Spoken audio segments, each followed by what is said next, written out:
You shared a lot about your life with me, and we want to share it with others today. And so, first thing I'd like you to tell me about is your early faith journey. I know that you and Damon both grew up in secular homes. You really didn't know anything about God. What was it that happened in your life, in particular, that started awakening you to God's presence and just His Spirit? Well, when I was a kid, I always was searching that there had to be something more. And, there was no God or prayer or anything in my home as a child. And I just always knew there had to be something else beyond what was in our four walls. So my mom she struggled with depression a lot. Okay. And she had a whole lot of anxiety. And I met Damon. We got married at 19, and we moved away. He was in the military, and we moved away. And I just started praying for my mom, and because she just fell apart when I left, and so I was really worried about her. I started praying for her, and one day I just got an email, and she said that she went to church. So you were praying before you married Damon and moved away. You already had some kind of experience with God. Yeah. Okay. Yeah. So you moved from that hunger to a more concrete level of believing that God was there? Yeah, and I never read the Bible or knew anything about God, but I knew that I needed to pray because there was nowhere else to turn. And so I started praying for her, and I saw results, and it just ignited my faith right then. Okay. So through prayer and through a sense that there had to be something more, God started becoming more real for you. Yes, yes. And when you were praying, you were noticing that it was making a difference. Right. Okay. Yeah, her life was turning around. She wasn't having depression, and she found hope in the church. So now, fast forward, you're married. Yes. At a young age, Yes. and away from home with Damon. Yes. You're in your new home, and you're praying for your mom. And as an answer to that prayer, your mom gives you a phone call. And what happened then? So then she tells me she's went to church, and I just fell apart. I was just so thankful to God, and knew that He heard my prayers, and so I started seeking Him. I watched an evangelistic seminar on tape, and that changed everything. And I was in His Word, and I was praying and seeking Him, and it was wonderful. It was that dating time that they talk about with God, and but at the same time, my husband was not with me. Okay, so now you're going through these big discoveries, and God is becoming real in your life. Yes. And so Damon is not on board Right. at this time. You're in a different Right. place than he is spiritually. Yes. What impact did that bring into your marriage? It was really hard. It brought a lot of separation. I started going to church, and he would stay home, and we just started growing apart. And eventually we got to the point where we were separated, and we just we didn't know that things were going to work out anymore. And at the same time, I was trying to rely on God and praying about it, and so it was a really difficult time. So you're coming alive. Things are really clicking. You're in reading God's Word. You're in a dating phase, as you said. Yeah. And this has caused some strain in your marriage. Yes. You're going to church. Damon's not going to church, and it's bringing conflict to the point where you're not sure that your marriage can survive this. Right. Okay. At that point, I didn't know where else to turn except God, and I just started praying for him. And one day, he had moved out of our house, and he showed up on our porch with flowers. And he said he wanted to work it out. And so we started getting counseling, and I just kept praying for him, and pretty soon he was sent overseas to Iraq, I think it was at the time. And he had some things happen when he was serving over there that I knew that God had lined up to in answer to my prayers, and eventually he started seeking God through those things, and it was wonderful. Okay, so that's a big hope thing. Yes. That Yes. that God is working in Damon's life. You see it obviously, Yeah. and maybe Damon is starting to wake up a little bit. Yes. Okay. Yes. So you had a lot of hope there. Yes, definitely. And he's far away. Okay, and you're back Yeah. home. Yeah. Okay. So what was the next stage of your faith development together? Well, then there was an evangelistic seminar in our community at the time in Colorado, and we went to it together. And he made some connections there with the pastor, who happened to be a retired firefighter, and Damon was a firefighter at the time. So they made that connection, and it was I know it was God that lined that up, and Okay. he started sincerely seeking God himself, and then eventually we were baptized, not at the same time, but we were both eventually baptized, and Okay. So you were baptized first, yeah. and then Damon followed Yeah. when he was ready. Yes, a couple Awesome. years later, yeah. Okay. You both are coming alive more and more. You have moved to Guam. What's happening in Guam?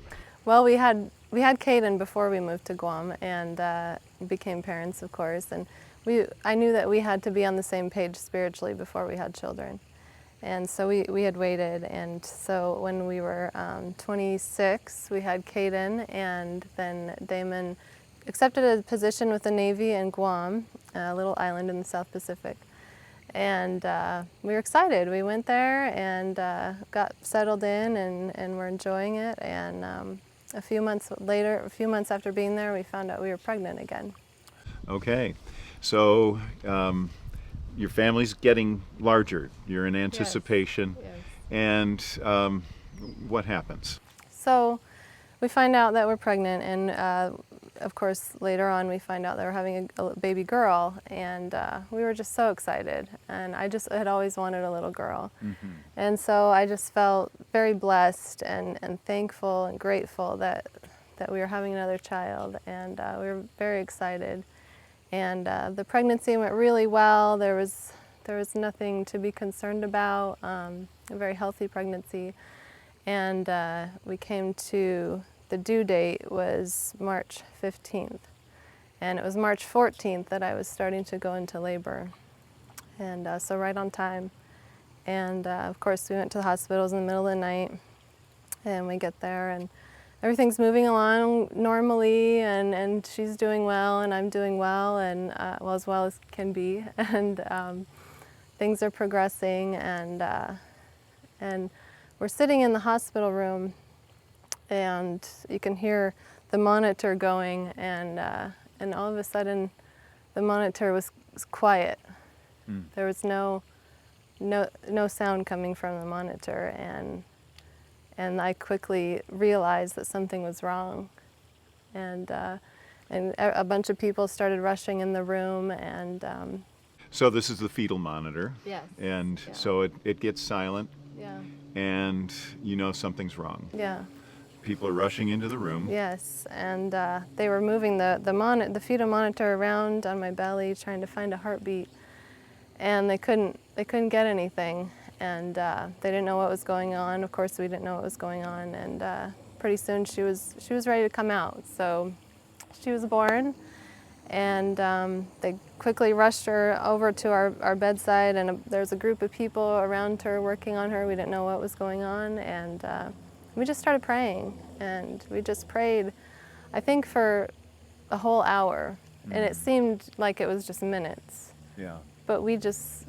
laid there and turned to God and prayed, and not knowing what was going on. And my husband grabbed the Bible that we had with us, and he flipped it open, and it opened to Isaiah chapter 40, verses 6 and 7. All flesh is grass, and all its loveliness is like the flower of the field. The grass withers, the flower fades, because the breath of the Lord blows upon it. Surely the people are grass. The grass withers, the flower fades, but the word of our God stands forever. So, how did that speak to you in that moment? Did you understand it, or? Not completely, not like I do now, but it was comforting. Okay. It was comforting to hear that. And then shortly after, the doctor that was there came over and told us that there was nothing they could do. And Your daughter was gone. yeah, she was gone. And of course, that was just devastating and shocking. And but he had just given me a message of hope. And I remember the nurse being right next to me, and I grabbed her and pulled her close to me, and I read her this verse, and I said, God will never leave us or forsake us. I said, don't forget that. And I just wanted someone to know that everything was okay. Yeah. And it was going to be okay. Yeah. Even with such an unthinkable event that's just taken place, Yeah. and you wanted a daughter so desperately, and God gave you a daughter, and then it's all taken away. Yeah. But you had a sense of God's presence even in that loss. Yes. Yeah. Wow. Yep. And then, of course, the next day we were discharged, and going home was difficult, of course, and having to put away all of her things. And Yeah. but when we were out on this island, we didn't have family or friends. We had, a few friends in the church, but no one we really knew. And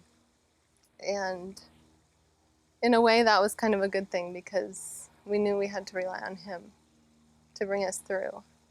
And Damon, of course, was trying as much as possible to get us back home during that time. Yeah. And so he was working with his boss and many people higher up, trying to get us back home. And To Colorado. yeah. Okay. And it took about 2 weeks that we were still on the island to get back. And I'll never forget that 2 weeks. I remember being at home that first night and just being afraid to go to sleep. And because I was afraid of having bad dreams or things, coming to me in my sleep. And I just prayed about it, and I surrendered that to him. And I tell you what, to this day, I have not had a bad dream about any of it. And I had such peace when I was sleeping. And I probably never slept as good as ever before that time. And so I knew he was with me during that. So God gave you grace to accept an unthinkable situation, and even gave you the ability to sleep and have peace. Yeah. Sleep deeply. Yes. Wow. Yep. And I remember waking up in the morning and just feeling peaceful, because I had, it doesn't come to you right when you wake up, everything that has happened. But then it would just hit me like a train. Yeah. Everything that had happened. And I remember just having my Bible next to the bed, and I just would grab it and open it and start reading. And literally, that was like the air that we breathe. I could not have survived without his word. I mean, I guess I could have survived, but I wouldn't be where I am today. You were really holding close. Yeah. I want to flip back. Now, in your early spiritual development, it was a barrier between you and Damon. What's happening now that both of you have experienced this loss, and you're telling us how it was affecting you and how you were responding? What was going on with Damon? Well, he, of course, didn't know. He felt very lost and didn't know what he could do for me. Of course, wanted to relieve my suffering, but he was suffering too. He just didn't show it like I did. And but another thing about sleeping at night was I just had to have him touching me in some way. So whether it was our backs together or something like that, like I just had to know that he was there. And it really drew us closer. And I know for some marriages, when they experience hardship, it can do the opposite. That's true. And so I'm thankful that we had each other during that time. And we really relied on God, first of all, and each other. And it was awesome. So is it safe to say that where your spiritual development in your early life was at one time a source of division, Yes. now in this time of extremity, it's drawn you together? Yes, most definitely. It's powerful. Yeah. Let's talk about your second pregnancy. Well, I spent about that year when we got back home in recovery, I guess you'd say. Just a lot of journaling and reading the Bible and prayer, of course, and just soaking it all up and healing. And about a year after this, we were pregnant again. And we were, of course, excited, but also a little apprehensive. And you know, we just didn't know how things were going to go. We were just really trusting him for whatever was going to happen. And so we go and we have our first ultrasound, and she gets the baby on the monitor, and again, there's no heartbeat.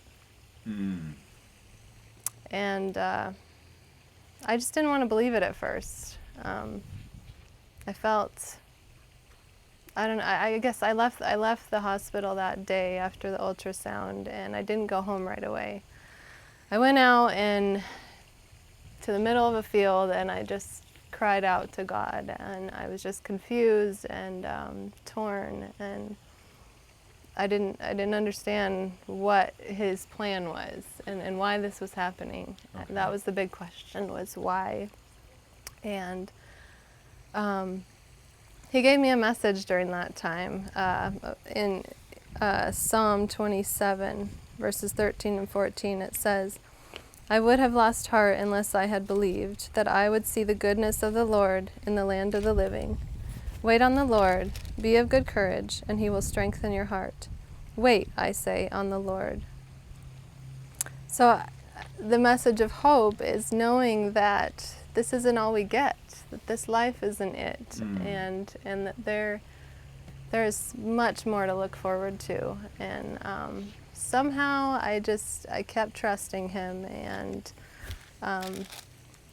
finally the day came of the miscarriage, and I didn't know what to expect. I was very scared, and I was praying about it, of course, and I've heard that it can be long and drawn out and painful, but I was praying for it to be quick, and God came through. That day was somehow beautiful. I was praising him all through the day. There was a wonderful song on the radio that really spoke to me. The title of the Sabbath school lesson that day was called Joy in Crisis. And then that night I had beforehand I had a dinner party planned with some friends from church, and I didn't want to cancel it because I knew I needed them.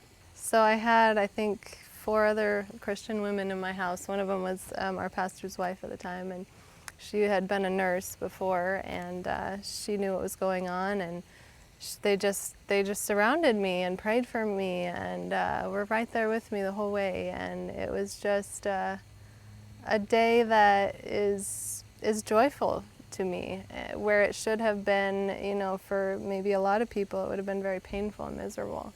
And so a few months later, our pastor recommended at the time that we be anointed.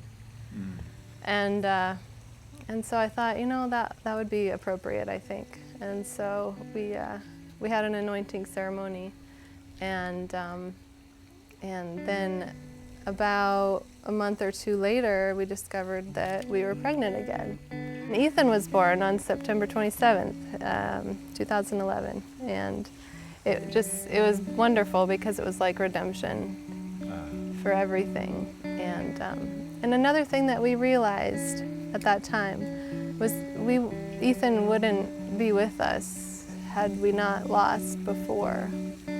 And so it's something special about his life. Yeah. I want people to know that there is hope, and no matter what we go through in life, that he's right there with us, and he'll never leave us. And when we're going through a storm in life, there's nowhere else to turn. And when we do turn to him, it's a beautiful thing. And he says that he's near the brokenhearted, and I can testify to that.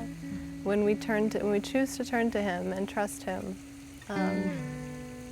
he brings us peace that passes all understanding, and he brings joyful things out of something that shouldn't be joyful.